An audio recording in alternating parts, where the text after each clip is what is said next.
हरे कृष्णा। तो श्री रामनवमी महामहोत्सव पे आप सभी भक्तों का हार्दिक स्वागत है। और भगवान रामचंद्र का तो कोई परिचय, उनके विषय में लीलाएं सब जानते हैं, अनेकों बारी सब भक्तों ने सुना है। हरे कृष्णा। तो सब जानते हैं भगवान रामचंद्र के विषय के बारे में, और यही कारण था कि शुकदेव गोस्वामी ने महाराज परीक्षित को भी बहुत संक्षेप के अंदर बोला भगवान राम के विषय में, क्योंकि राम इतने प्रचलित हैं सभी अवतारों में। जितने भी अवतार हैं उन सब में अगर देखा जाए तो सबसे प्रचलित अवतार कौन से हैं? हाँ, भगवान रामचंद्र स्वाभाविक है। और सबसे कम आक्षेप भी कोई किसी पे लगाता है तो भगवान रामचंद्र ही हैं, है कि नहीं? क्योंकि कृष्ण भगवान है, बहुत फेमस हैं, मान लिया, लेकिन फिर भी लोग बहुत सारे जो है भगवान के ऊपर। थोड़ा शांति बनाइए और एक बार मोबाइल फोन चेक कर लीजिए कृपा करके, बीच में ना बजे बंधु। तो जो है भगवान रामचंद्र जो सबसे प्रचलित देखा जाए तो अवतार है। इस्कॉन भक्तों का क्या कर्तव्य है? सबसे प्रचलित किसको बनाना है? श्री चैतन्य महाप्रभु को। क्योंकि प्रभुपाद जी अपने तात्पर्य के अंदर ये बताते हैं कि वही राम जो है किसके रूप में आए हैं? श्री चैतन्य महाप्रभु के रूप में आए हैं। तो एनीवे, तो आज राम नवमी के अवसर पे तो लोग तो बहुत सारे भजन गाते हैं, भय प्रकट कृपाला, श्री रामचंद्र कृपाल, ऐसे बहुत सारे भजन आज लोग गाते हैं और भगवान रामचंद्र को याद करते हैं। मैं भी सोच रहा था कि हम क्या प्रामाणिक प्रार्थनाओं को भगवान को अर्पित कर सकते हैं। तो ये प्रार्थना मेरे दिमाग में आई। पंचम स्कंद के 19वें अध्याय के अंदर 18वां और 19वां अध्याय जो पंचम स्कंद का है उसमें जम्बू द्वीप का वर्णन है, और अलग अलग वर्ष के अंदर जो है भगवान के अलग अलग अवतारों की उपासना करते हैं उनके भक्त। तो ऐसे किम पुरुष लोक, किम पुरुष वर्ष 519.128, तो वहां पर किम पुरुष वर्ष के अंदर जो निवासी रहते हैं वे उनके आराध्य ईश्वर हैं भगवान श्री रामचंद्र। और उन किम पुरुष वर्ष के जो किम पुरुष मतलब समझते हैं क्या है? पुरुष नहीं है, लेकिन किम पुरुष मतलब किन्नर और पुरुष बेसिकली। तो जो कि मतलब बंदर भी नहीं है, और लेकिन उनका शरीर जो है मनुष्य जैसा है, और मुख बंदर जैसा है, और पूंछ है ना? तो ये है किम पुरुष बेसिकली। तो किम पुरुष वर्ष के निवासी इस प्रकार के, इनके लीडर हैं हनुमान जी बेसिकली, खासकर उन भक्तों के। तो वे श्री राम लक्ष्मण सीता हनुमान जी की उपासना करते हैं। और हनुमान, अरिष्ट ऐसे करके कुछ नाम है, मेरे को एक पेपर।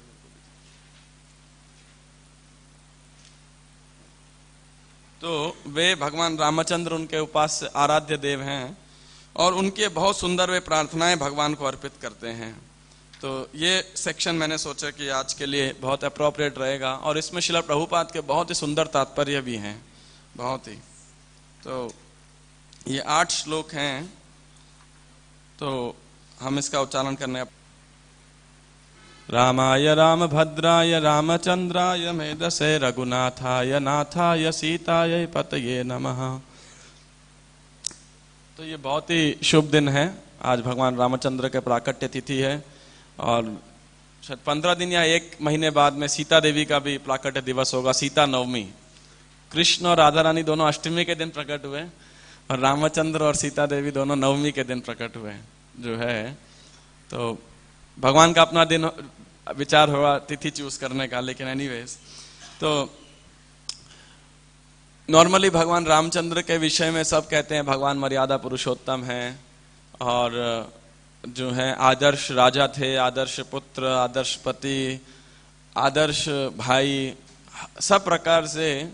तो लोग इस प्रकार से, या भगवान रामचंद्र बहुत महान थे। जैसे सुबह हम पढ़ रहे थे कि भगवान रामचंद्र ने जैसे कि एक हाथी का बच्चा धनुष ये गन्ने को तोड़ता है, ऐसे ही उस शिव धनुष, हर धनु को भगवान रामचंद्र ने उसी प्रकार, जिसको 300 लोग उठा करके लेके आए थे, उसको ऐसे ही खेल खेल में बस प्रत्यंचा चढ़ाते हुए तोड़ दिया।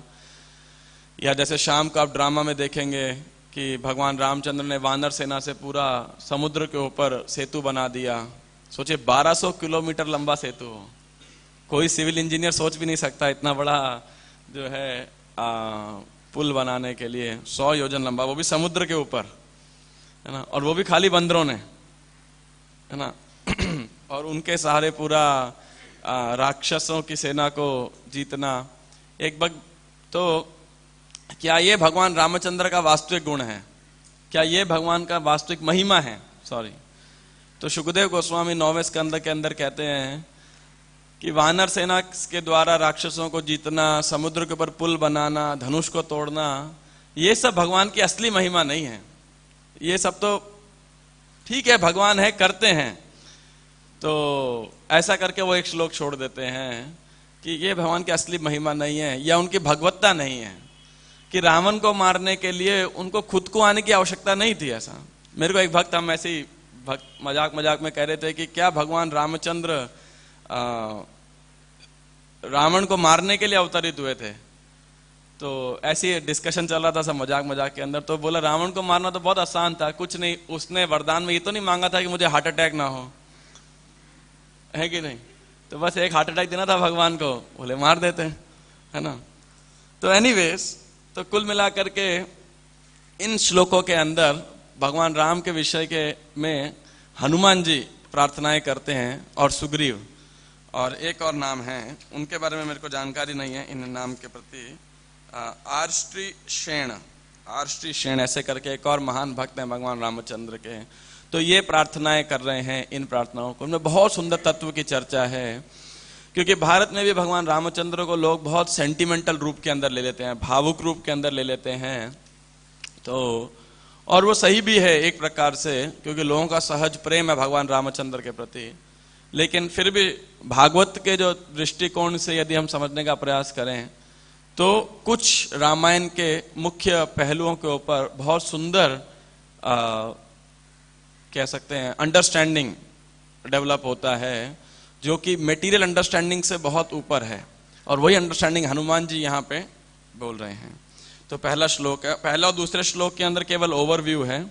श्री शुक उवाच, ये जो पहले 3 श्लोक हैं, इसको आप मेरे साथ में प्रोनाउंस करने का प्रयास कीजिएगा, क्योंकि ये प्रोज हैं, इनका कोई खास मीटर नहीं है। किम पुरुषे वर्षे भगवन्तमादि पुरुषम लक्ष्मणाग्रजम सीताभिरामम रामम तच्चरण स निकर्षभिरतः परम भागवतो हनुमान सह किम पुरुषै विरत भक्तिरुपास्ते आर्षिशेषेण सह गन्धर्वैरनुगीयमानां परम कल्याणीं भर्तृ भगवत कथां समुपशृणोति स्वयं चेद गायति। तो ये जो 2 श्लोक हैं, इसमें सुखदेव गोस्वामी कह रहे हैं, हे राजन, किम पुरुष वर्ष में महान भक्त हनुमान वहां के निवासियों सहित लक्ष्मण अग्रजम सीताभिरामम रामम, हनुमान वहां के निवासियों सहित लक्ष्मण के अग्रज तथा सीता देवी के पति भगवान रामचंद्र की सेवा में सदैव तत्पर रहते हैं। गंधर्वों का समूह सदा ही भगवान रामचंद्र के यशों का गान करता है। ऐसा गायन अत्यंत मंगलकारी होता है। हनुमान जी तथा किम पुरुष वर्ष के प्रधान पुरुष आर्ष्टी शेण अत्यंत मनोयोग से इस यशोगान का निरंतर श्रवण करते हैं। हनुमान जी निम्न मंत्रों का जप करते हैं। तो ये तीसरे श्लोक से लेकर के जो तीसरा, चौथा, पांचवा और छठा, ये 6 श्लोक हनुमान जी बोलते हैं। और जो 7वां और 8वां श्लोक है, वो कई आचार्यों का मत है कि ये सुग्रीव की प्रार्थना है भगवान रामचंद्र को।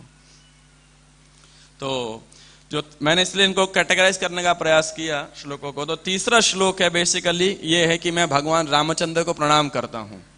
तो किसको क्यों प्रणाम कर रहा हूं उनको? तो ये उनके कुछ गुण हैं, उनके क्वालिटीज के विषय में चर्चा करते हैं।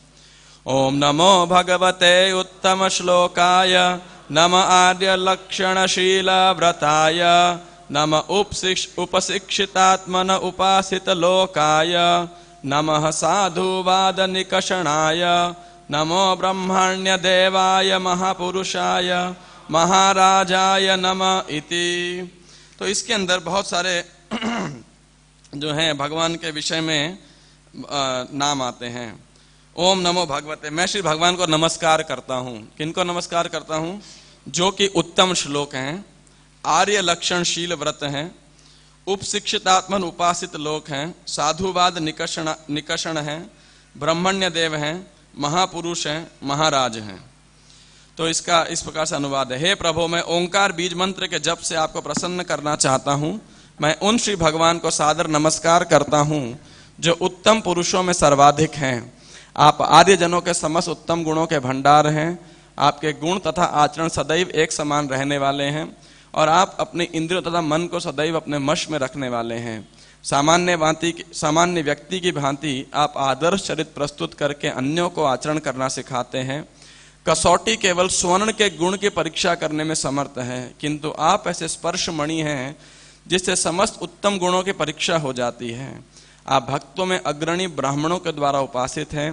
हे परम पुरुष, आप महाराज हैं, अतः मैं आपको सादर नमस्कार करता हूँ। तो ये श्लोक के अंदर भगवान के कई सारे नामों का, भगवान के कई सारे गुणों का वर्णन किया गया है। पहला क्या है? उत्तम श्लोक। उत्तम श्लोक मतलब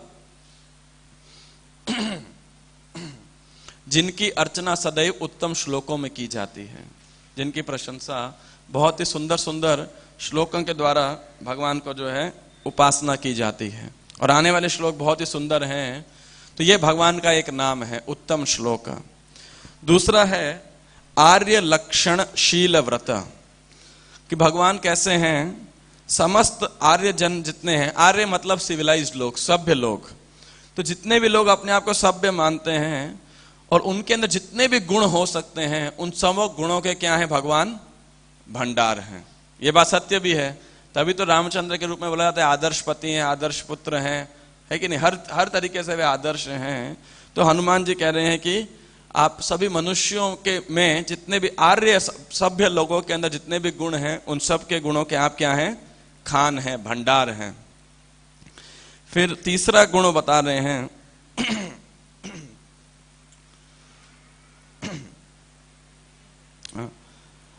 उपशिक्षित आत्मने, कि भगवान की इंद्रियां क्या है? वश में हैं। क्या आप कृष्ण के विषय में बोल सकते हैं कि उनकी इंद्रियां उनके वश में हैं? हाँ या नहीं?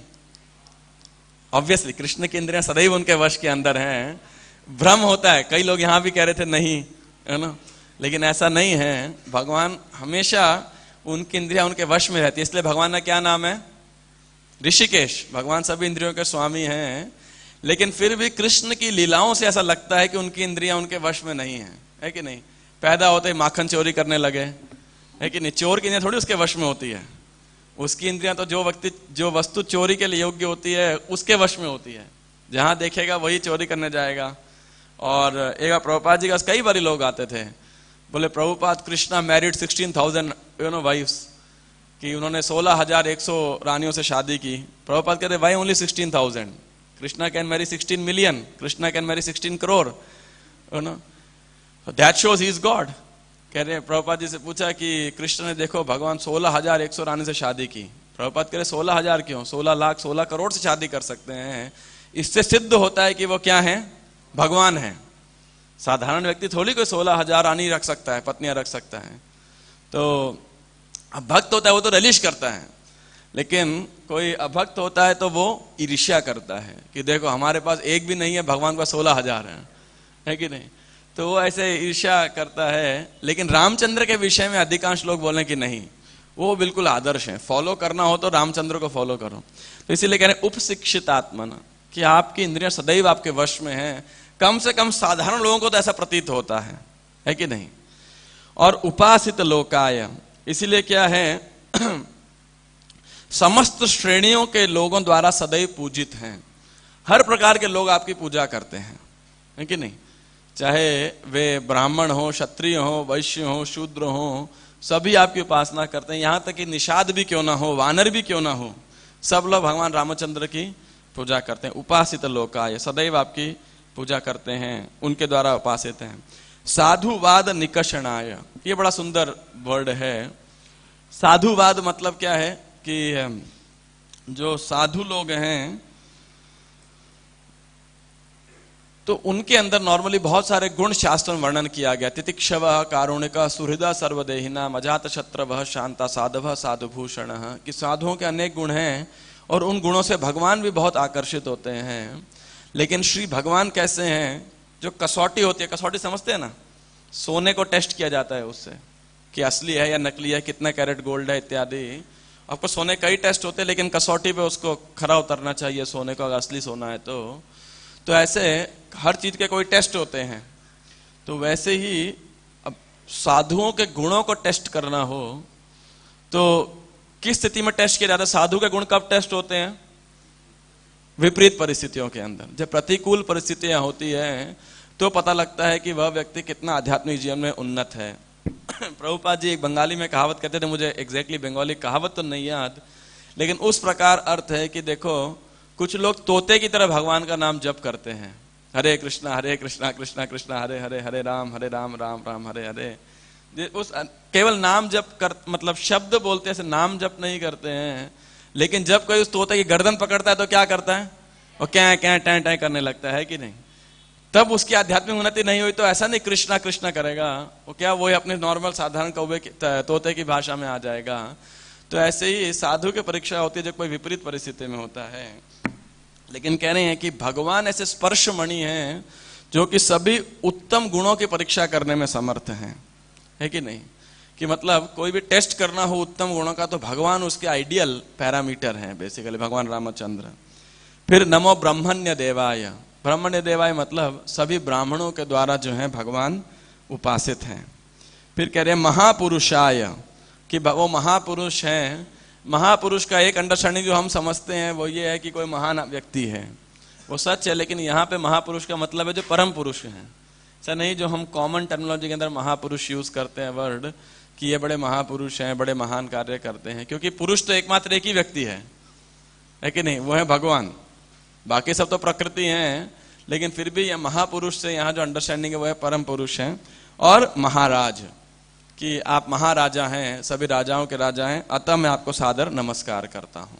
तो ये सब भगवान के गुणों को हनुमान जी याद करते हुए उनको प्रणाम कर रहे हैं। फिर चौथे श्लोक के अंदर वो कह रहे हैं कि मैं उन भगवान राम को केवल प्रणाम ही नहीं करता हूं, उनको शरणागत होता हूं, उनके प्रति मैं उनकी पूर्ण शरण ग्रहण करता हूं। तो ये बहुत सुंदर श्लोक है और इसके अंदर भगवान रामचंद्र के तत्व के बारे में बताया गया है। यत्तद्विशुद्ध अनुभव मात्रमेकम,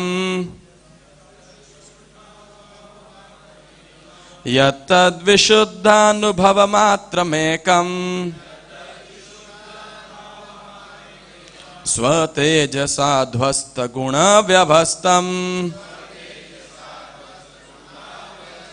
प्रत्यक् प्रशांतम सुधियोपलंभनम, हिय नाम रूपम निरहम प्रपद्ये। इसके अंदर हनुमान जी ने भगवान के जो है तत्व के विषय में 8 शब्द यूज किए हैं। पहला है विशुद्ध अनुभव, कि कौन भगवान को समझ सकता है? जो शुद्ध हो चुका है, विशुद्ध अनुभव। इसके विषय में जो प्रभुपाद जी लिख रहे हैं, विशुद्ध अनुभव मतलब जो कृष्ण भावना भावित है, जो भौतिक प्रकृति के द्वारा दूषित नहीं है। तो उनका अनुभव कैसे किया जा सकता है? केवल विशुद्ध चेतना के द्वारा ही किया जा सकता है। इस भौतिक चेतना में रहने वाला व्यक्ति उसका अनुभव नहीं कर सकता है। प्रभुपाद जी से किसी ने पूछा कि किसी की आध्यात्मिक प्रगति को आप कैसे जज कर सकते हो कि यह आध्यात्मिक जीवन में कितना इसने प्रगति किया है? बता सकते हैं क्या टेस्ट है उसका? किसी ने आध्यात्मिक जीवन में कितना प्रगति किया है? प्रभुपाद जी ने क्या उत्तर दिया होगा? कितना भौतिक जीवन से विरक्त है, काफी क्लोज। मोर और लेस यही कि कितना वो भौतिक विषयों में उसकी रुचि नहीं है, कितना वो अनासक्त हो गया है, उसकी रुचि समाप्त हो गई है। ऐसा नहीं कि कुछ लोग मंदिर में आते हैं, भगवान का मूर्ति देखते हैं तो भी रोते हैं, सिनेमा हॉल में जाएंगे तब भी रोएंगे। Crocodile tears easy to cry easy to dry, है ना? मगरमच्छ के आंसू जैसे होते हैं। तो मगरमच्छ कभी आंसू नहीं बहाता, इसीलिए कहावत है वो, मतलब ना, तो easy to cry easy to dry. तो ऐसे ही कुछ लोग होते हैं जिनके भौतिक जीवन में बहुत रुचि है और लगेगा ऐसे कि आध्यात्मिक जीवन में बहुत रुचि है, लेकिन उन लोगों के द्वारा भगवान अछूते हैं क्योंकि भगवान सच्चिदानंद हैं। दूसरा शब्द वो कह रहे हैं, सॉरी, विशुद्ध अनुभव मात्र में एकम। भगवान क्या हैं? एक हैं केवल, भगवान ही एकमात्र हैं। वो कह रहे हैं can be in the Vedanta he described as being one without a second. अभी मैं पीछे एक प्रोग्राम में गया था तो एक व्यक्ति, एक लड़का कॉलेज स्टूडेंट मेरे को लेक्चर के बाद क्वेश्चन पूछने के लिए आया। कह रहे हैं कि भगवान का, आप कह रहे हैं कि भगवान मतलब जिनका कोई बिगिनिंग नहीं है, ऐसा कैसे हो सकता है? हर वस्तु का कोई बिगिनिंग है, आदि है, कोई प्रारंभ है। भगवान का भी तो कोई प्रारंभ होना चाहिए, स्रोत होना चाहिए, कॉज होना चाहिए। मैंने बोला नहीं, भगवान बाय डेफिनेशन, परिभाषा से ही भगवान वो है जिनका कोई प्रारंभ नहीं है, वे सबके प्रारंभ है। इसलिए अनादिर आदि गोविंद, उनका कोई आदि नहीं है, वे सबके आदि हैं।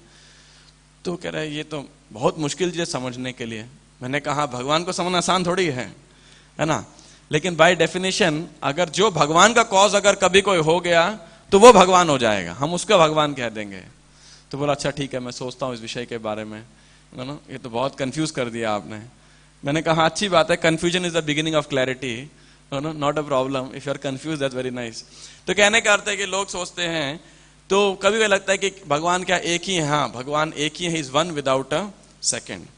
फिर कह रहे हैं स्व तेजसा ध्वस्त गुणा व्यवस्थम, कि क्या है भगवान इन तीनों गुणों को से परे हैं।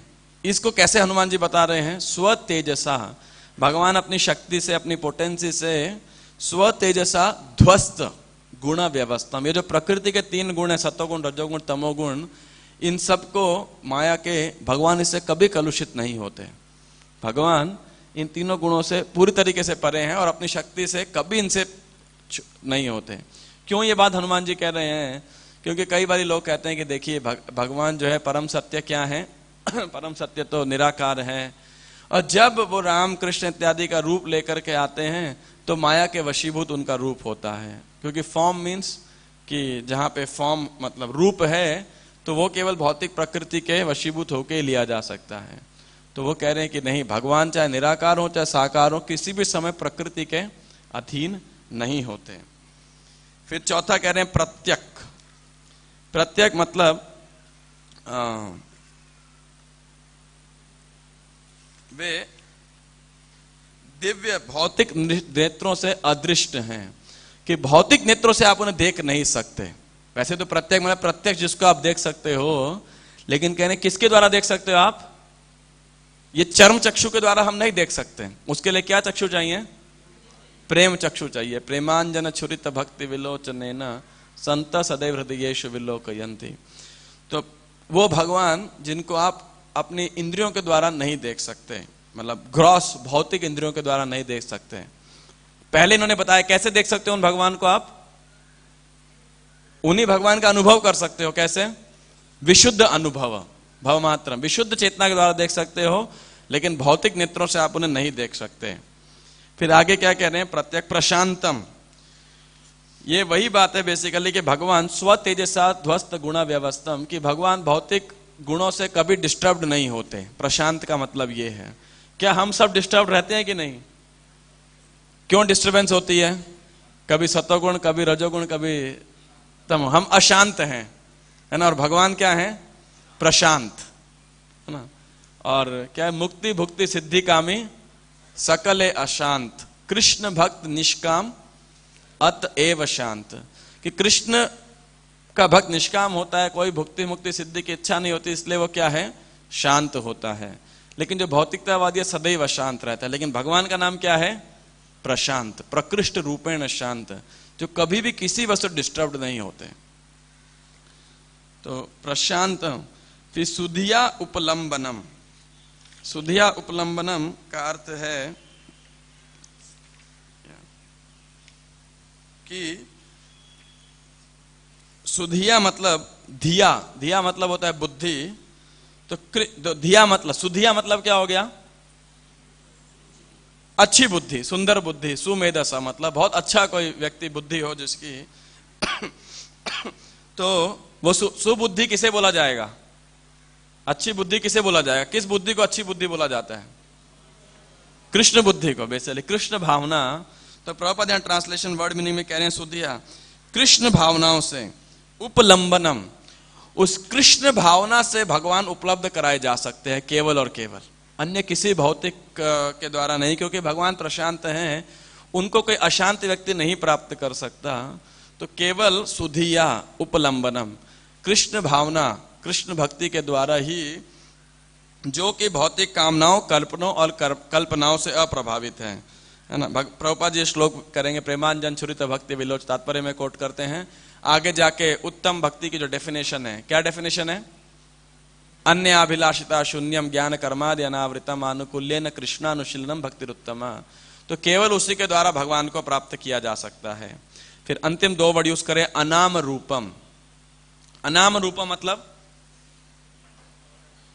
जिनका कोई नाम नहीं है, जिनका कोई रूप नहीं है, ऐसा लोग कहते हैं।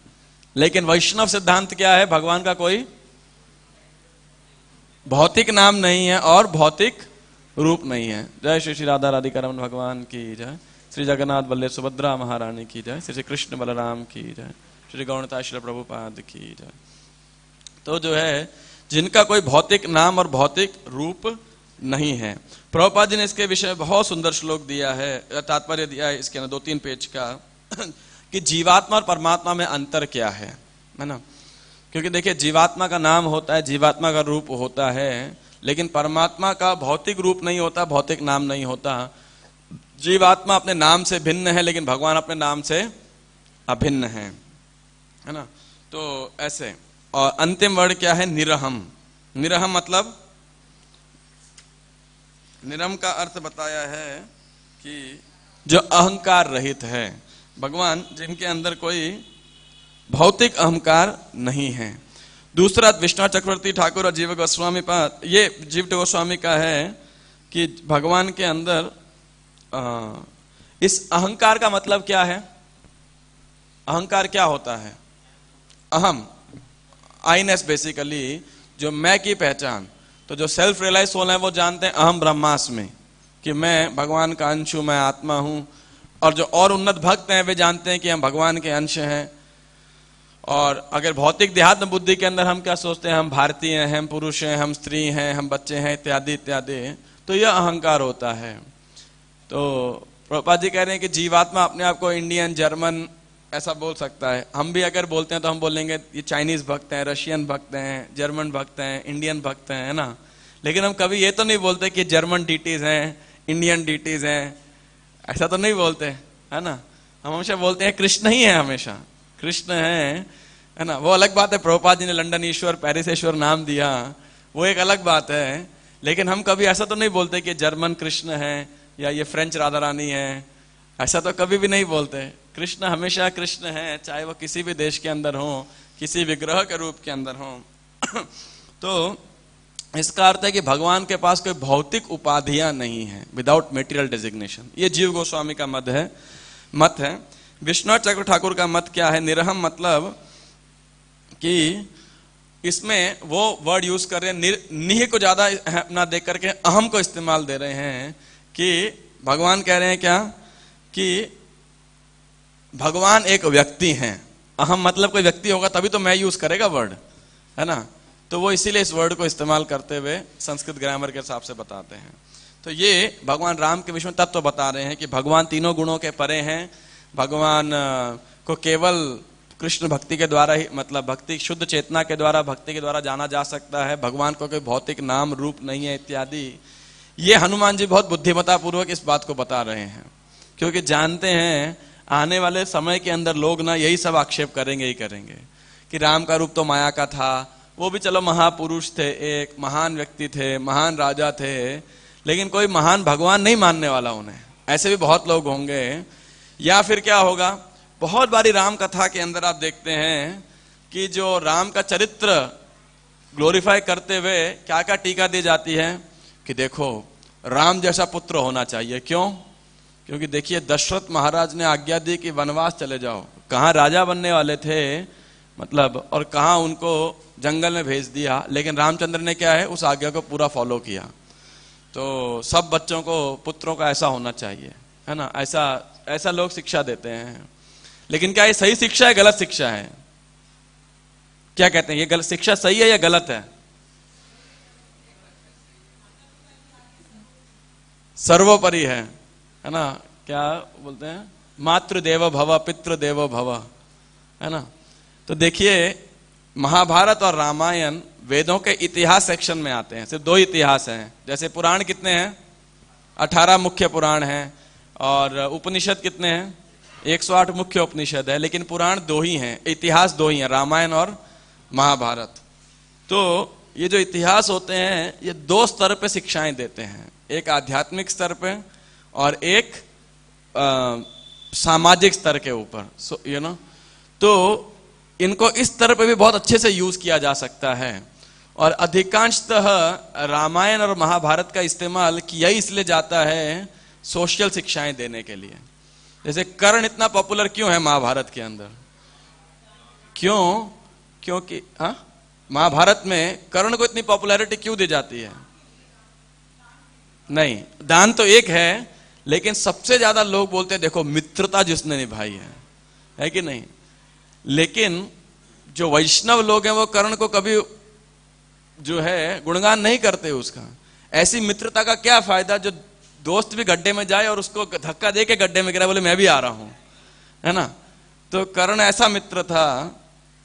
तो ऐसे ही रामलीला के अंदर भी आप देखते हैं बहुत बारी जो इंटरप्रिटेशंस दिए होते हैं वो भागवतम के इस रचना के अनुसार नहीं दिए होते हैं।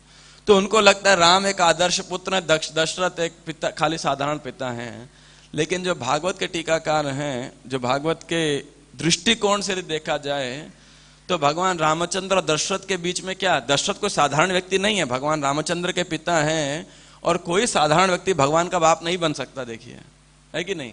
ऐ थोड़ी है कोई टॉम डिक एंड हैरी, कोई भी ऐरा गैरा नत्थु खैरा जो है भगवान का पिताजी बन गया। भगवान के शाश्वत जो संगी हैं वही भगवान के माता पिता बन सकते हैं। और दशरथ और राम के बीच में किस रस का आस्वादन हो रहा है?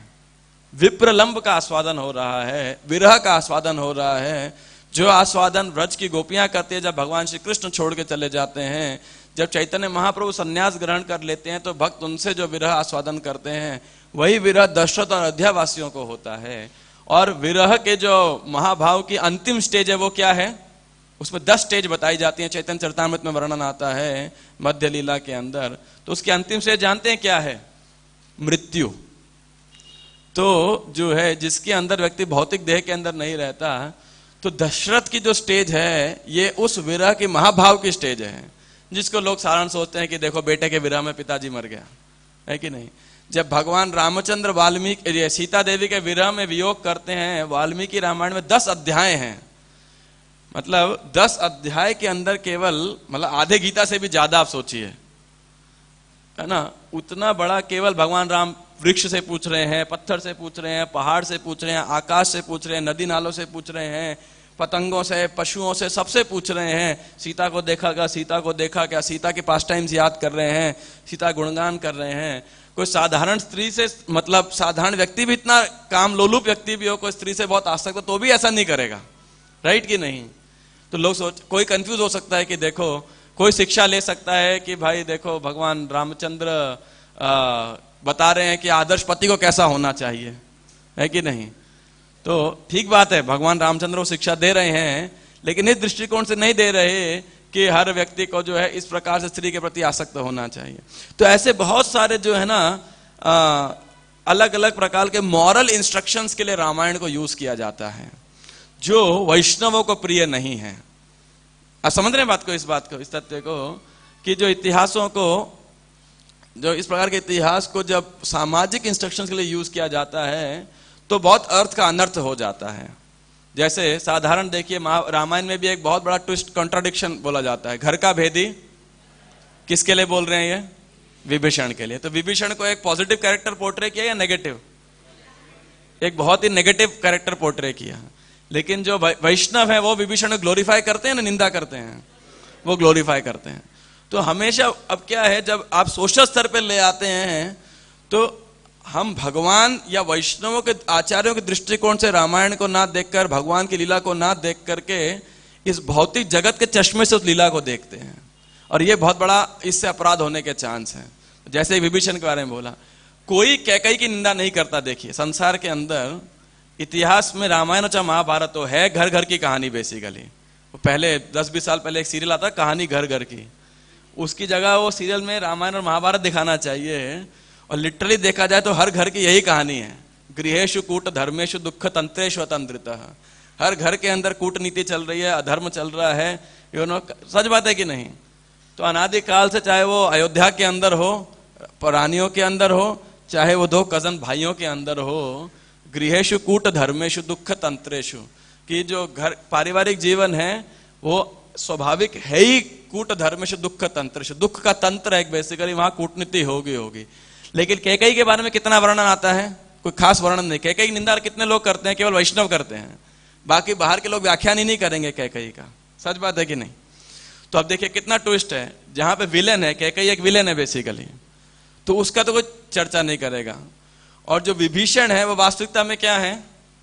वो एक आइडियल हीरो हैं, जो कि जैसे गोपियां ब्रज को अपने घर वालों को छोड़ करके कृष्ण की शरणागति में आ गई, ऐसे विभीषण ने सारे रिश्ते नाते छोड़ करके सब प्रकार के अत्याचार को, अपमान को सहन करने के बाद भी, नेग्लेक्ट होने के बाद भी जो है रामचंद्र की सेवा में आ गए।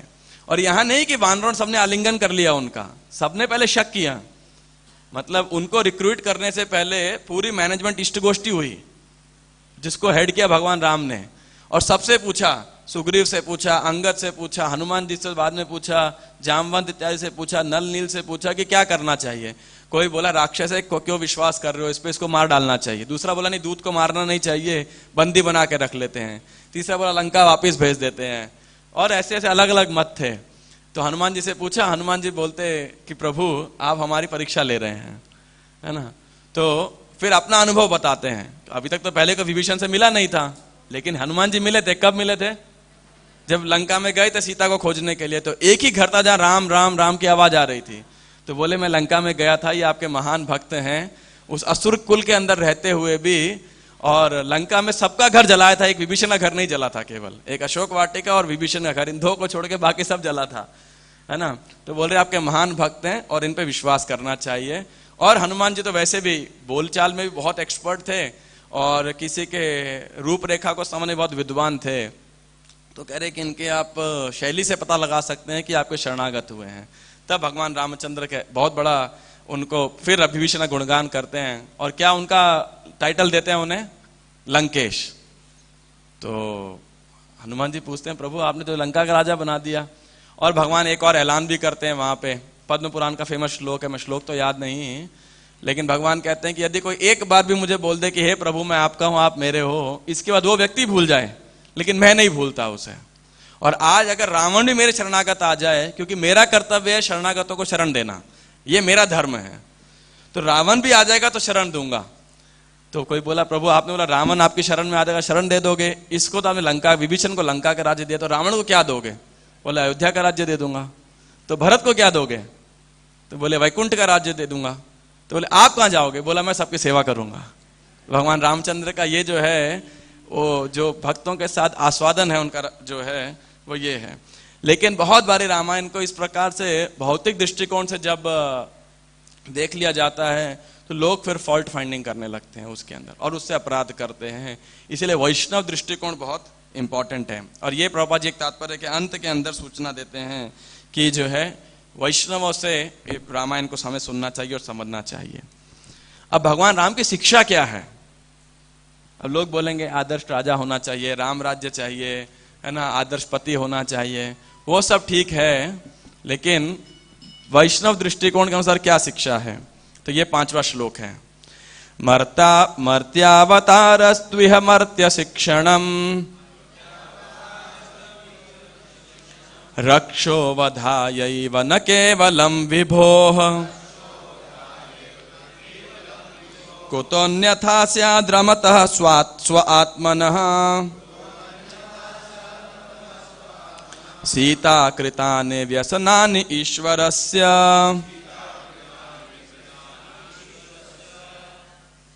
तो देखिए वो बता रहे हैं मर्त्यावतारस तिहमर्त्य शिक्षणम, कि देखिए रावण को क्या वरदान था कि केवल उसका वध कौन कर सकते हैं, मनुष्य कर सकते हैं।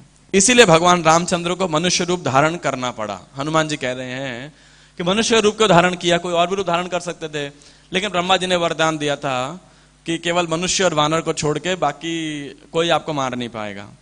लेकिन फिर हनुमान जी कहने रक्षो वधाय वन केवलम विभो, केवल उस राक्षस राज रावण को वध करने के लिए तो भगवान को आना जरूरी नहीं था। तो उनका उद्देश्य केवल रावण को वध करना नहीं था।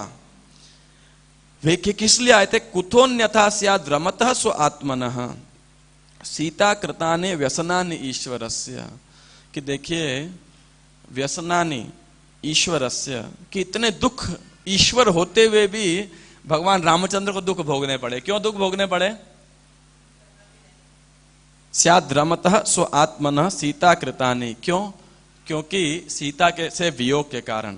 तो यहां अनुवाद में लिखा है वे तो मर्त्य प्राणियों को शिक्षा देना चाहते थे कि भोग विलास अथवा पत्नी के चारों ओर केंद्रित भौतिक सुख समस्त दुखों का कारण है।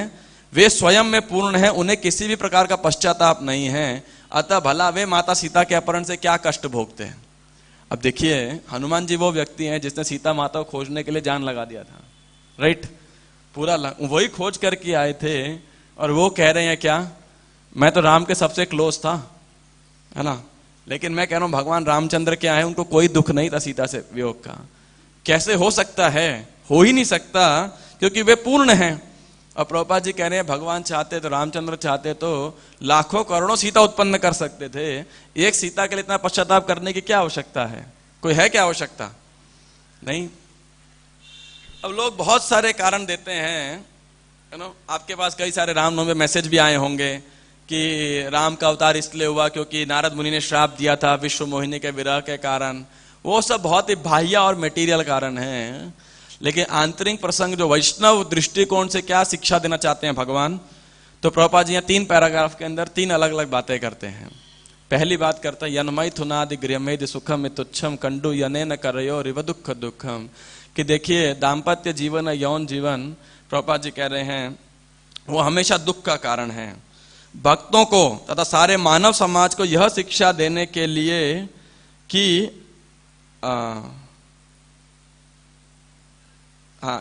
शिक्षा देने के लिए श्री रामचंद्र ने भगवान होते हुए भी नाना प्रकार के कष्टों को सहा।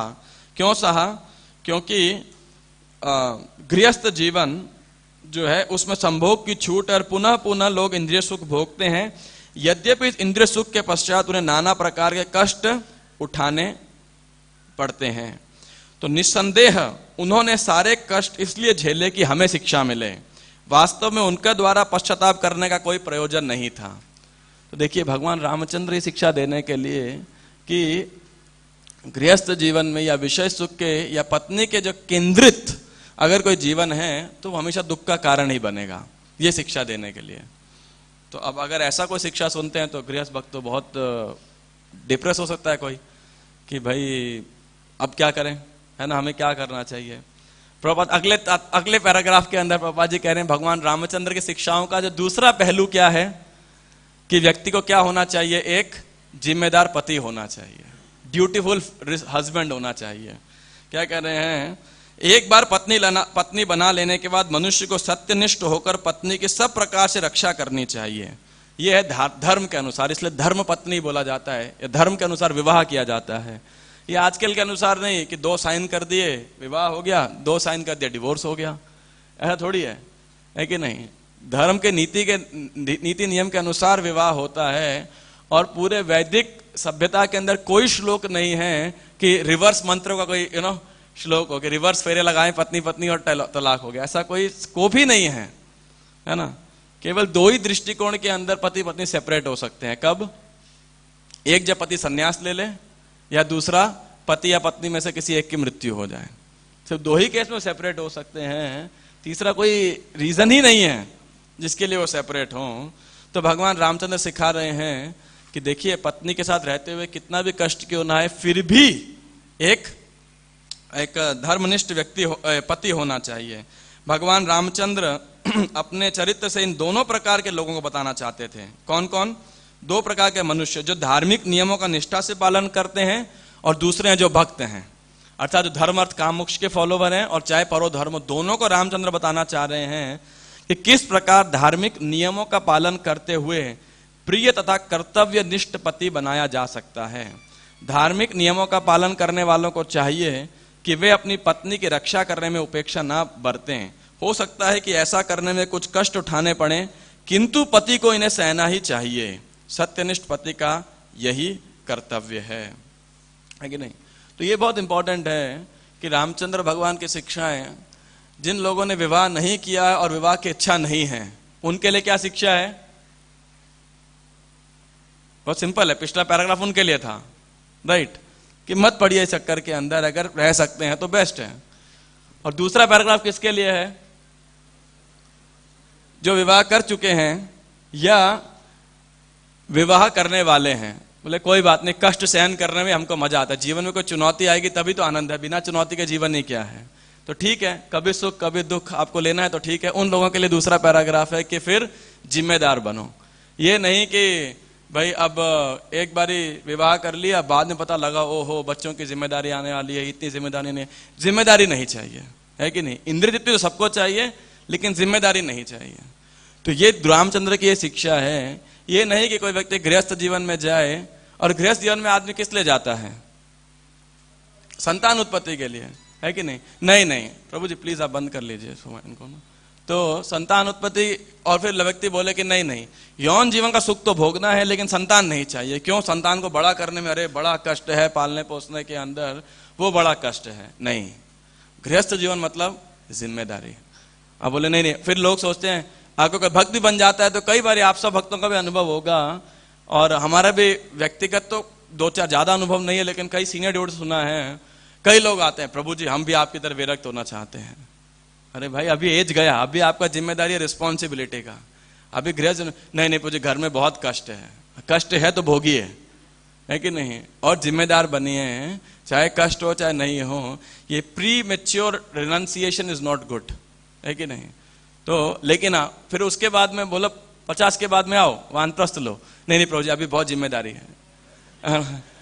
तो आदमी के रिनंसिएशन का, वैराग्य का एक ही कसौटी होती है, मुझे कितना दुख और मुझे कितना सुख।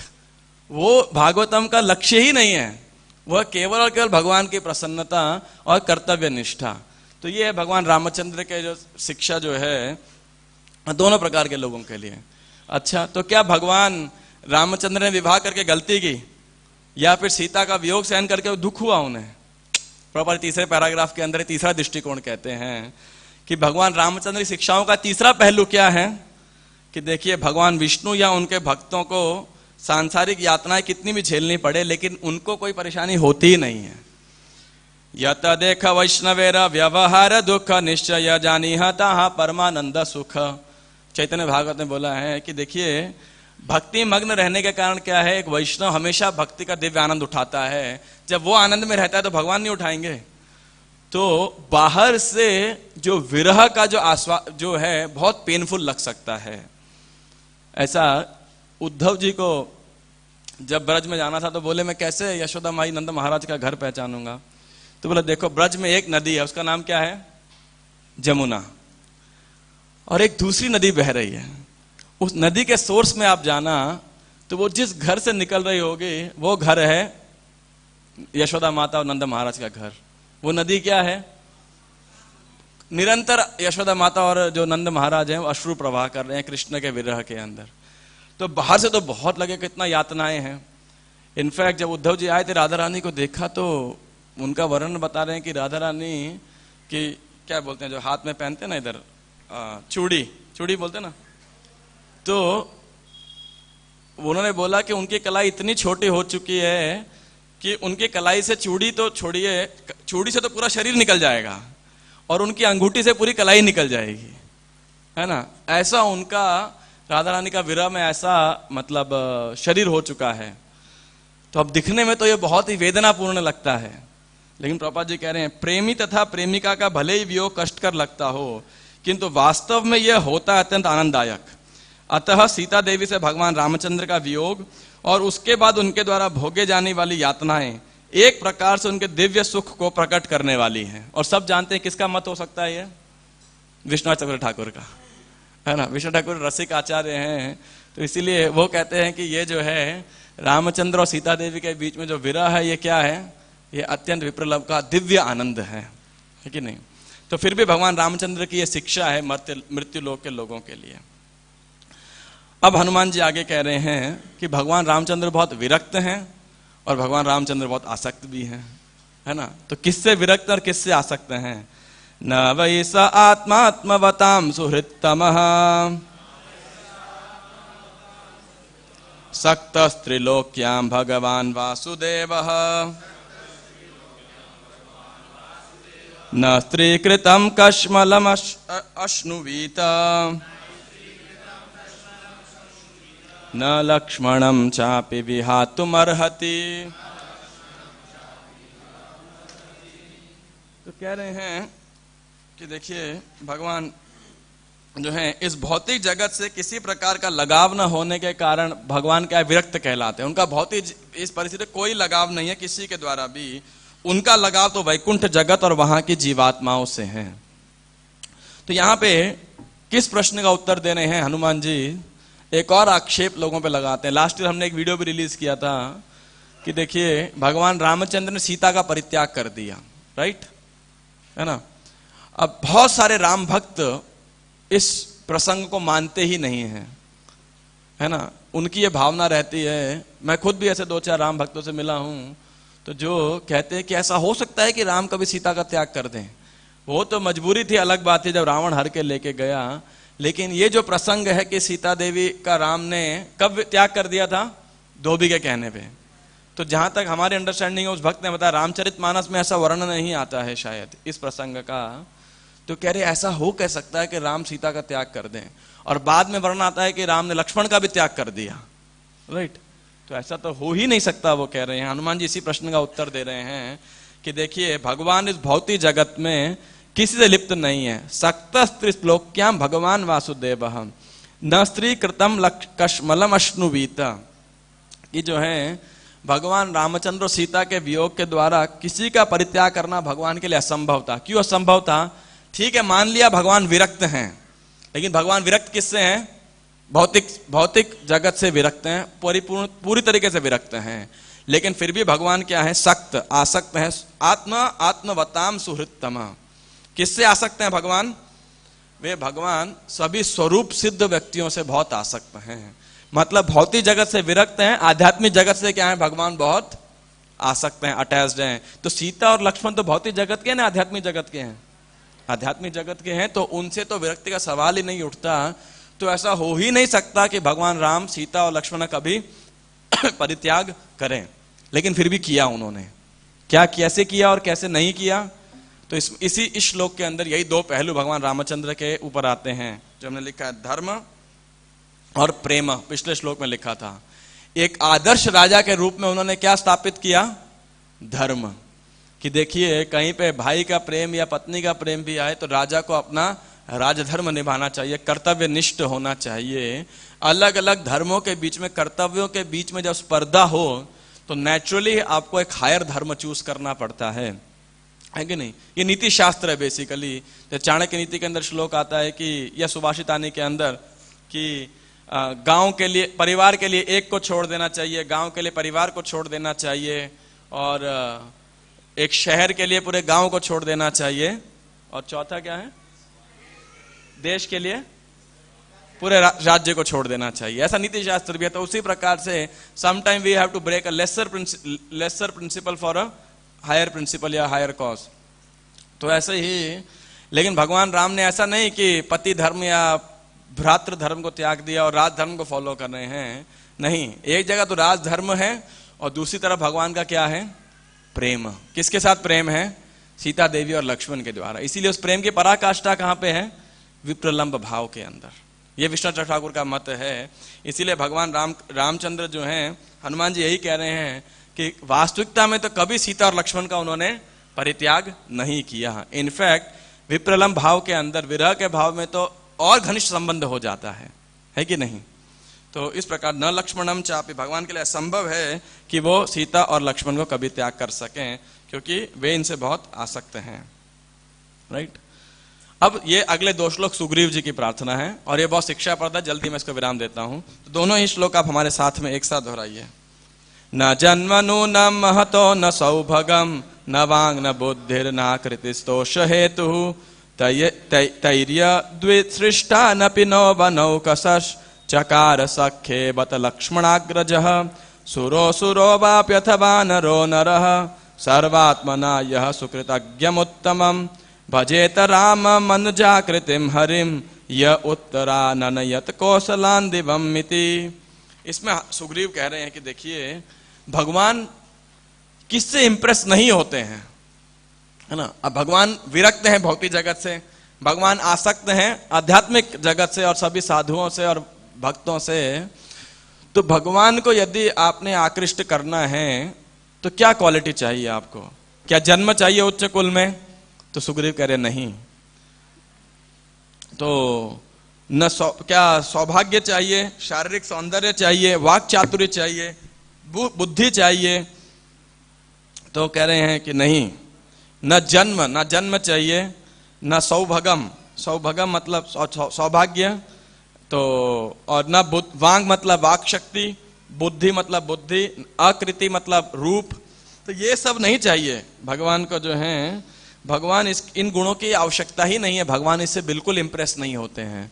हम में से कोई सोचे कि नहीं हमारे बैंक बैलेंस से ठाकुर जी प्रसन्न होंगे, और या कोई हमारे सौंदर्य से, या कोई बहुत सुंदर गाता है या बहुत सुंदर है, या उसके अंदर अनेक अनेक अनेक प्रकार के कौशल हैं, तो हनुमान जी कह रहे हैं हरे कृष्णा, इससे भगवान प्रसन्न नहीं होते। सुग्रीव जी भी कह रहे हैं। इसका क्या प्रमाण है, कोई बोल सकता है? प्रमाण क्या है? तये द्विसृष्टा नपिनो वनौ कसा। हम लोग क्या हैं? जंगल के वासी हैं, बंदर हैं, ना बुद्धि है, ना बोलना चालना आता है, ना बंदर। कभी आपको लगता है उसका मिस और मिस्टर यूनिवर्स कॉन्टेस्ट होने वाला है? कोई बंदर कोई और कोई ज्यादा पालता भी नहीं है बंदर की, हाँ सुंदर है, बड़ा कुछ है। हाँ, इनफैक्ट बंदरों का कॉन्टेस्ट तो अगली कॉन्टेस्ट होना चाहिए कुछ, है ना, लाइक दैट। तो जो है उच्च कुल में कोई बंदर को कोई उच्च जानवर भी नहीं मानता। चलो वैदिक के अनुसार गाय को मानते थे, आज के अनुसार कुत्ते को मानते हो, लेकिन बंदर को कभी देखा है आपने? कभी सुना हो बंदर का? कभी ज्यादा नहीं सुना। बंदर को सिर्फ सोते मदारी के लिए, सर्कस के लिए, नौटंकी करने के लिए बंदर को गिना जाता है। तो सुग्रीव जी कह रहे हैं हम असभ्य वनवासियों को उच्च कुल रूप रंग न होते हुए कोई बात करते हुए भगवान ने क्या बनाया? अपना मित्र बनाया है। ये देखिए भगवान की महानता है। तो सुग्रीव कह रहे हैं क्या था जो भगवान ने हमारे अंदर देख लिया? आखिर क्या ऐसी क्वालिटी है जो भगवान राम को आकर्षित करती है? तो कह रहे हैं सुरो सुरो वाप यथ वानरो नरः। आप सुर हो चाहे असुर हो, आप वानर समझते हैं? वानर मतलब क्या होता है? नर, नर मतलब नर जैसा, है ना। इसीलिए डार्विन थ्योरी शायद यहीं से चालू हो गई, पता नहीं, है ना। लेकिन ऐसा नहीं है, वानर अपनी जगह है, नर अपनी जगह है। ऐसा नहीं है कि वानर बाद में नर बन गया। वानर था, नर था। तो कह रहे वानर हो चाहे नर हो, सर्वात्मना यह सुकृतज्ञ उत्तमम। प्रत्येक प्राणी को पूरे हृदय से सर्वात्मना यह, उन्हें क्या करना चाहिए? भगवान रामचंद्र की पूजा करनी चाहिए। ओहो, एक चीज मैं भूल गया। प्रभुपाद तात्पर्य में बड़ा सुंदर कोट करते हैं। ये इस तात्पर्य, पिछले तात्पर्य के अंदर कह रहे कि देखिए भगवान रामचंद्र कलयुग में किस रूप में आए हैं? श्री चैतन्य के रूप में आए हैं। और चैतन्य महाप्रभु के एक महान भक्त थे, और थे क्या? बिल्कुल फकीर। इतने फकीर कि उनके पास बर्तन भी नहीं थे, एक बस टूटा हुआ घड़ा था उनके पास में। कौन थे? खोला बेचा श्रीधर। लेकिन उसको चैतन्य महाप्रभु की ऐसी कृपा प्राप्त हुई कि ब्रह्मा शिव इत्यादि भी उनके सौभाग्य के गुणगान करते हैं। ना वो सुंदर थे, ना चतुर थे वाणी के अंदर, ना कोई धन था, कुछ था, एक बर्तन तक नहीं था उनके पास में। आप सोचिए, कोला बेचा सेवकेरा देख भाग्य सीमा, ब्रह्मा शिव कांदे जार देखी या महिमा, धने जने पांडित्य कृष्ण नहीं पाए, केवल भक्ति रवश चैतन्य गोसाई। तो कह रहे हैं खोला बेचा सेवकेरा देख भाग्य सीमा। क्या सीमा उनके देख की? जब चांद काजी के यहाँ चैतन्य महाप्रभु जाकर के आए और रिटर्न में आते उन्होंने क्या किया? खोला बेचा श्रीधर के आंगन में आए, और वहां के उन्होंने क्या किया? उस श्रीधर के आंगन से, उस जंग लगे हुए पुराने घड़े से, जिसको कोई चोर भी ना उठाए, मतलब चोर भी लेके जाएगा तो बोलेगा यार ये व्यक्ति तो इतना गरीब है और इतना बेकार पात्र कबाड़ी भी नहीं लेगा, मतलब ऐसा है। तो बोले इस व्यक्ति को तो मैं कुछ दान में, एक बर्तन में जो चुराया, चोरी का बर्तन मैं दान में दे जाता हूं, ऐसा बर्तन इस्तेमाल कर रहा है। उस पॉट से चैतन्य महाप्रभु ने क्या किया? पानी पिया, जल पिया, ये दिखाने के लिए कि देखिए श्रीधर कोलावेचा मुझे कितने प्रिय हैं। और उनके इस सौभाग्य को देखकर क्या है, ब्रह्मा शिव इत्यादि क्या कर रहे हैं? ब्रह्मा शिव कांदे जा रहा देखी या महिमा, वो लोग रो रहे हैं। शिव जी और ब्रह्मा जी का ऐसा सौभाग्य तो हमें कभी प्राप्त नहीं हुआ। और तो शिव जी को महाप्रसाद पाने के लिए कितना टेंशन लेना पड़ा है कि नहीं, पार्वती को कितना टेंशन लेना पड़ा, लेकिन कोलावेचा श्रीधर को वही चैतन्य महाप्रभु स्वयं अपने खुद आकर के उसके आंगन में पानी पी रहे हैं। इसीलिए वृंदावन दास ठाकुर कह रहे हैं, धने जने पांडित्य कृष्ण ना ही पाए। धन से, फॉलोवर से, कितने चेले हैं आप, कितने विद्वान हो, इससे कृष्ण नहीं प्राप्त होते हैं। केवल भक्ति रवश चैतन्य गोसाई। चैतन्य महाप्रभु किससे प्रसन्न होते हैं? केवल और केवल भक्ति से। श्री रामचंद्र केवल भक्ति से प्रसन्न होते हैं। और वही सुग्रीव यहाँ पे कह रहे हैं, ये सब किम पुरुष लोक के वासी, सर्वात्मनाय सुकृतज्ञम उत्तमम, कि सबको भगवान रामचंद्र की उपासना करनी चाहिए। भजेत राम मनुजा कृतिम हरिम, कि उन राम की जो मनुष्य आकृति के रूप में आए लेकिन हैं भगवान हरि, और जो पूरे कौशल वासियों को, अयोध्या वासियों को कहाँ ले गए? अपने साथ में वैकुंठ धाम वापस ले गए। उन भगवान राम की पूजा करनी चाहिए। क्यों करनी चाहिए? यह सुकृतज्ञम उत्तमम, क्योंकि भगवान की पूजा करने के लिए किसी कठोर तप या साधना की आवश्यकता नहीं है। भगवान इतने महान हैं, किसी की, आप सुर हो, असुर हो, नर हो, वानर हो, आपकी तुच्छ से तुच्छ सेवा कोई भगवान स्वीकार करते हैं। ये भगवान की महानता है कि कोई भक्ति से थोड़ा भी सेवा करे भगवान की, भगवान क्या हो जाते हैं? उसके वशीभूत हो जाते हैं। और ये प्रभुपाद जी कह रहे हैं तात्पर्य के अंदर, भगवान श्री रामचंद्र अपने भक्तों के प्रति इतने दयालु हैं कि वे किसी के द्वारा, चाहे मनुष्य या कुछ और, थोड़ी भी सेवा किए जाने पर सरलता से प्रसन्न हो जाते हैं। इसे क्या प्रमाण है?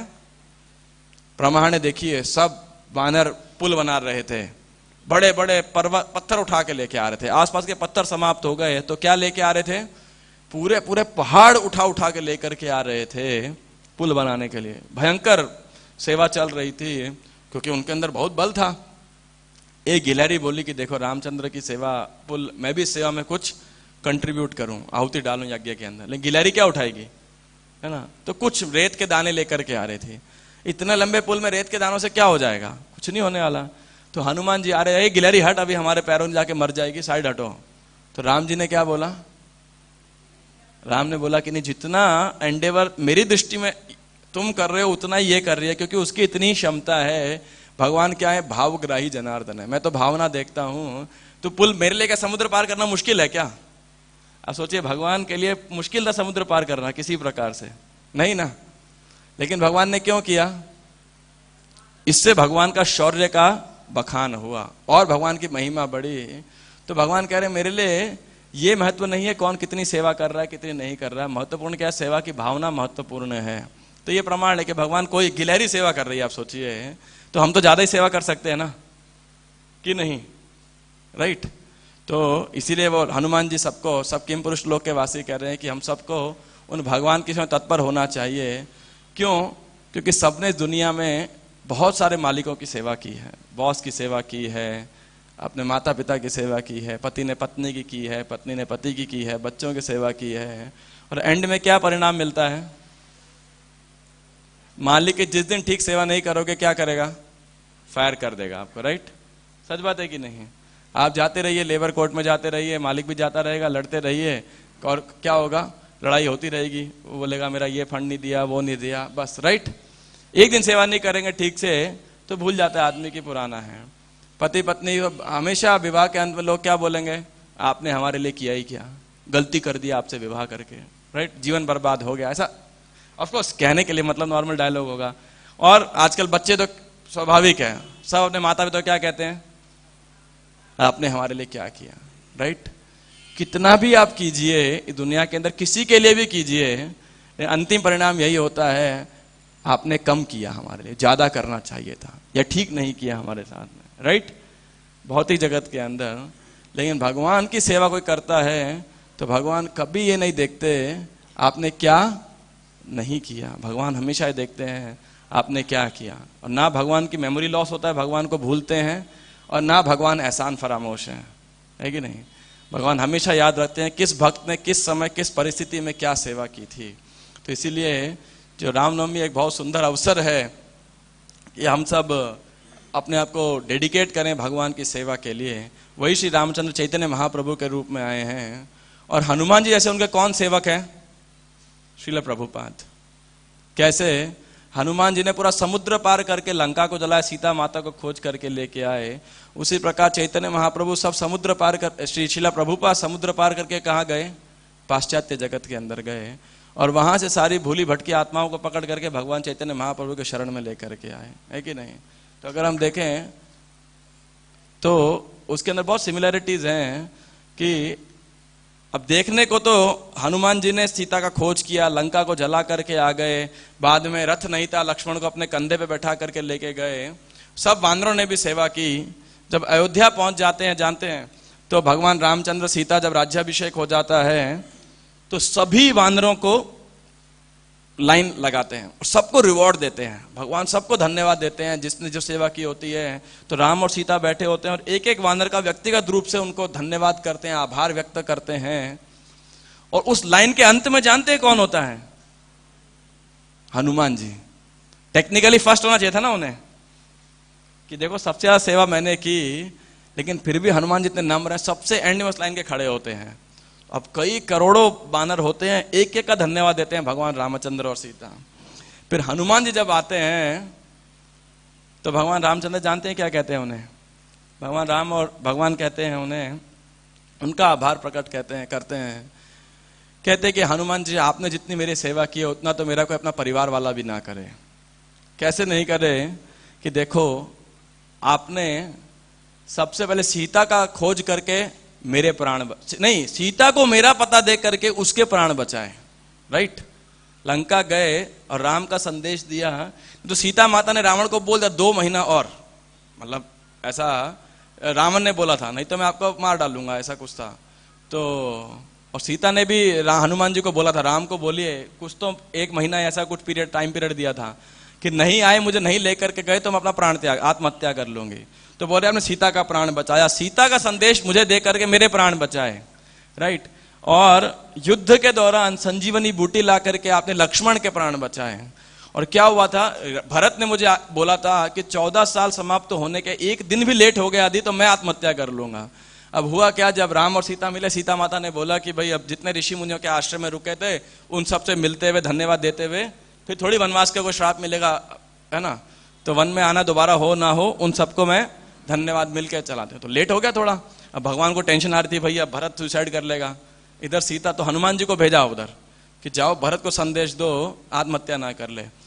तो भरत को बोला भगवान आ रहे हैं, you know hold your life breath, ऐसा है, प्राण वायु बचा के रखो अपनी। तो बोले आपने भरत की रक्षा की और हम सब की रक्षा करके आपने सारे अयोध्या वासियों की रक्षा की। यदि मेरे पास कुछ भी नहीं है जिसके द्वारा मैं आपके ऋण को चुका सकूं, राइट, भगवान ऐसा बोलते हैं। और क्या कहते हैं उन्हें?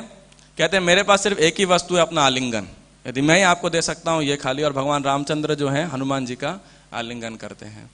तो मैं कई बार जब भी हनुमान जी के विषय में चर्चा करते हैं तो मैं यही कहता हूं कि देखिए श्रील प्रभुपाद ने जिस प्रकार से भगवान की सेवा की, भगवान को क्या बोल रहे होंगे? सिर्फ एक ही शब्द कह सकते हैं, थैंक यू वेरी मच, है ना। कृष्ण के पास, चैतन्य महाप्रभु के पास और कोई शब्द नहीं होगा श्रील प्रभुपाद को कहने के लिए, क्योंकि भक्तिसार सरस्वती ने 2 आज्ञा दी उन्हें। क्या आज्ञा दी? कि अंग्रेजी भाषा में प्रचार करो और whenever you get money print and distribute books, जब आपको धन मिले तो पुस्तकें बांटो और पुस्तकें छापो और पुस्तकें बांटो। एक था ये इस्कॉन और एक है भक्ति वेदांत बुक ट्रस्ट। आप सोचिए तीसरी आज्ञा देते तो किस पराकाष्ठा तक प्रभुपाद ने उसको किया जो है। तो और जो भी लोग उनको असिस्ट करेंगे, जितने वानर थे, चाहे मेन रोल में ना हो सकता है कोई वानर सिर्फ इतना पत्थर उठा के दिया हो, छोटा छोटा पत्थर भी, बड़ा बड़ा भी ना उठा पाया हो, लेकिन राम सीता ने उन सबका धन्यवाद दिया। तो जितने भी भक्त लोग, चाहे 1 किताब बांटे चाहे 2 किताब बांटे, हम क्षमता अनुसार यदि इस मिशन में, आंदोलन में सेवा करने का प्रयास करेगा तो भगवान रामचंद्र चैतन्य महाप्रभु क्या करेंगे? स्वयं बैठ कर धन्यवाद देंगे। क्यों? कि तुमने प्रभुपाद को असिस्ट किया है, राइट, तुमने प्रभुपाद को फॉलो किया है, तो इसीलिए उनको मिशन के अंदर आपने जो है सहायता किया है, भगवान ऋणी हो जाएंगे उस बात के। तो ये हमारा स्पेशल सौभाग्य है। अब देखिए हनुमान जी ने इतना सेवा किया, प्रभुपाद जी का जितना सेवा है सब अति मानवीय है, सुपर ह्यूमन है। कैसे? मैंने प्रभुपाद जी के आविर्भाव दिवस पे भी इस बात को बोला था। कितने शिष्य बनाए प्रभुपाद ने 10-11 साल के अंदर? रजिस्टर्ड है लगभग 4700 जितना काउंट है। तो 11 साल के अंदर कितने दिन होते हैं? लगभग 4000 4,500 दिन होंगे। और कितने होंगे? 365 इंटू 11 करेंगे तो 4000 दिन होंगे। मतलब रोज प्रभुपाद जी ने एक शिष्य बनाया एवरेज, राइट। प्रभुपाद जी ने जो है इसके बाद में कितने मंदिर खोले? 108। कितने साल में? 10-11 साल के अंदर। तो लगभग हर महीने एक मंदिर खोला, राइट। आप ये सोचिए, हर महीने एक मंदिर खोला, हर रोज एक शिष्य बनाया। कितने पेज रोज लिखे प्रभुपाद जी ने? तो किसी भक्त ने कंपाइल कर बोलते लगभग 6 पेजों का अनुवाद प्रभुपाद ने एवरेज डेली किया। इतना शेक्सपियर ने भी नहीं लिखा, राइट। और उसके बाद में इतने लोगों को बुक्स लिखे, कितने प्रवचन दिए? लगभग रिकॉर्डेड 2000 प्रवचन है, लगभग 1900-2000 के आसपास रिकॉर्डेड प्रवचन है जो बिल्कुल जिनका ट्रैक रिकॉर्ड है। ऐसे लगभग 1000-1500 से ऊपर होगी उनके कन्वर्सेशंस और मॉर्निंग वॉक। कितने प्रेस इंटरव्यूज, कितने कंट्रीज के अंदर गए। मैं कह रहा हूं कोई इंसान कर सकता है ये कार्य? नहीं ना। अब हम देख सकते हैं, हम इतने सारे लोग मिल करके एक मंदिर बनाने में, रोहिणी मंदिर बनाने में कितने साल हो गए हमको? ऑलमोस्ट 10 साल होने को आ गए, जमीन खरीदने से लेके। और प्रयास तो चल रहा है कोई 20 सालों से। उसके पहले 10-15 साल तक जमीन इधर देखो उधर देखो। जब हमारा मंदिर यहाँ 2005 में शिफ्ट हुआ था तो बात राधिका को रोहिणी ले जाते हैं, तब एक 400 गज का छोटा प्लॉट मिल रहा था। ऐसे करके इतना लीला है उसके पीछे 20-25 साल बनाने में। और ये 108 मंदिर अधिकांश प्रभुपाद जी ने कहाँ बनाए? भारत में नहीं, वेस्टर्न वर्ल्ड के अंदर।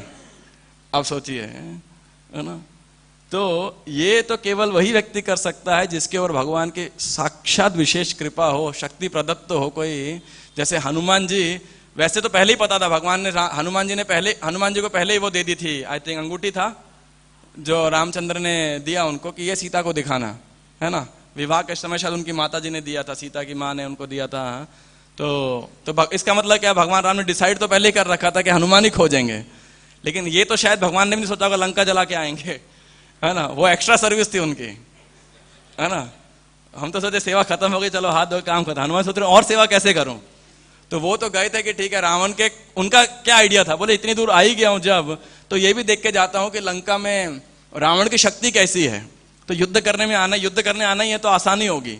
तो इस दृष्टिकोण से वो देख रहे थे, पूरे रावण निरीक्षण किया। फिर देखा चलो इन असुरों का बल भी देख के जाते हैं। तो अशोक वाटिका को तोड़ना चालू कर दिया हनुमान जी ने, है ना। तो और रावण ने पूछा इतना क्यों संहार किया?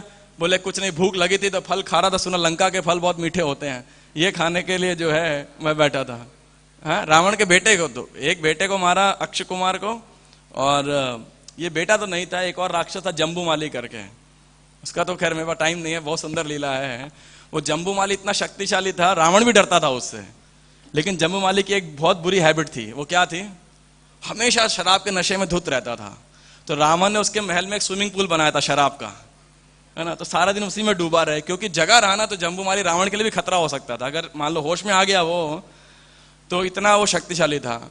तो जब हनुमान जी आए तो रावण ने सोचा चलो ये अच्छा है, जम्बूमाली उठा के भेज देते हैं यहाँ पे। तो जम्बूमाली को भेज दिया, और रावण को 100% कॉन्फिडेंस था कि जम्बूमाली को कोई परास्त कर ही नहीं सकता। तो जम्बूमाली को बुलाया, जम्बूमाली को पता था जब तक कोई स्पेशल टास्क नहीं होगा मेरे को बुलाया नहीं जाएगा। किस लिए बुलाया? तो बोला एक बंदर ऐसे ना अशोक वाटिका में उत्पात मचा रहा है। उसको बहुत गुस्सा आया रावण के ऊपर, चिल्लाने लगा रावण के ऊपर वहां पे, कह रहे एक बंदर के लिए मुझे पकड़ लेकर के आए। तो बोला नहीं, साधारण नहीं है, फिर भी थोड़ा रावण ने चापलूसी करी, भेजा। तो उसको बहुत इंसल्ट फील होता जम्बूमाली को। और फिर रावण ने एक और इंसल्ट कर दिया उसका। बोला ये ना कुछ 8000 या 80,000 को सैनिक है, राक्षस, इनको भी ले जाओ। बोले एक बंदर, उसके लिए तो मुझे उठाया और कह रहे सैनिक भी साथ ले जाओ। तो बड़ा तन के गया वहां पे। और हनुमान जी आराम से अब खोज रहे हनुमान जी को कहाँ है। तो और हनुमान जी पेड़ पे खा रहे थे, और जो गुठली वुठली होती है सब सैनिकों के मुंह पे मार रहे थे पेड़ के पीछे से, आराम से एकदम कैजुअल बैठे हुए थे। तो सबने देखा रहे पेड़ के पीछे बैठा है। तो राक्षस लोग अटैक करने लगे। तो हनुमान जी ने गदा से या कुछ तो ऐसे करके उनको मार दिया।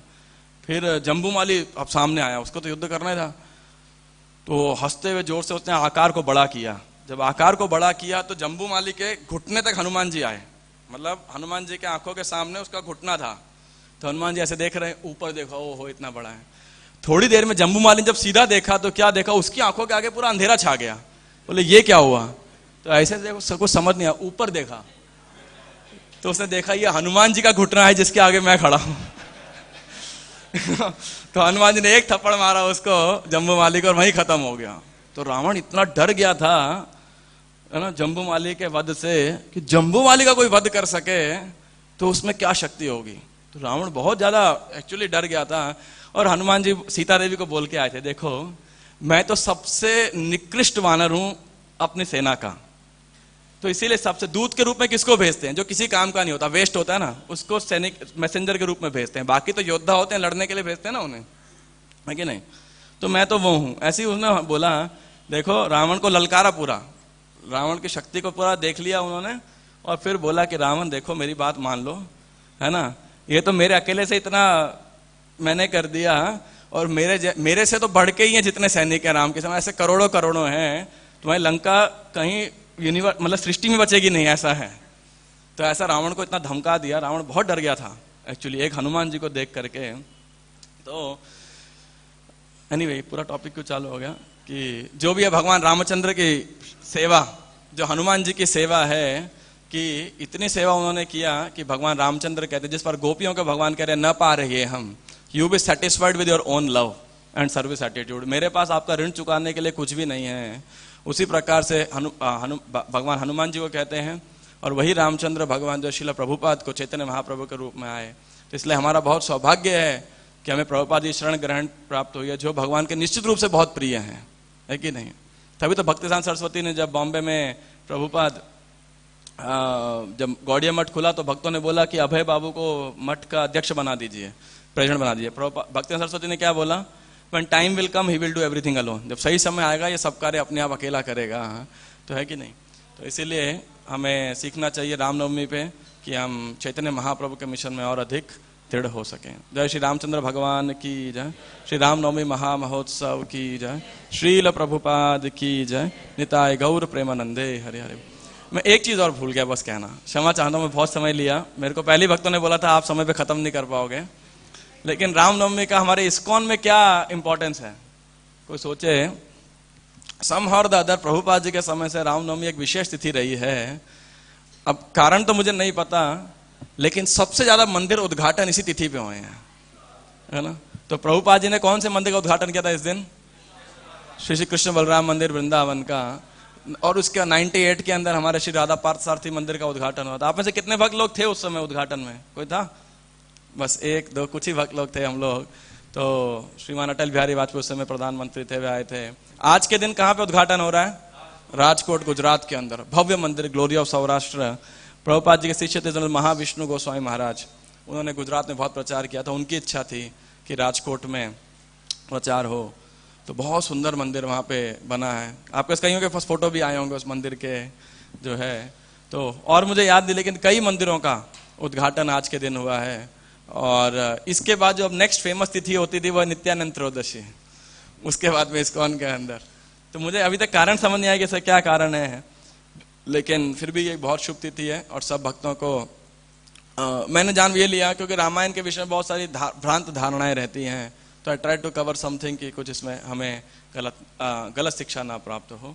और रामचंद्र जीवन की शिक्षा में अगर मैंने कुछ ज्यादा बोल दिया हो गृहस्थ भक्तों के लिए या अविवाहित भक्तों दोनों के लिए, संदेश तो मेरा नहीं था, भागवत का था, लेकिन फिर भी मैं क्षमा चाहता हूँ। हरे कृष्ण। श्रील प्रभुपाद की जय, श्री रामचंद्र भगवान की, निताय गौर प्रेमानंदे हरि हरे बोल।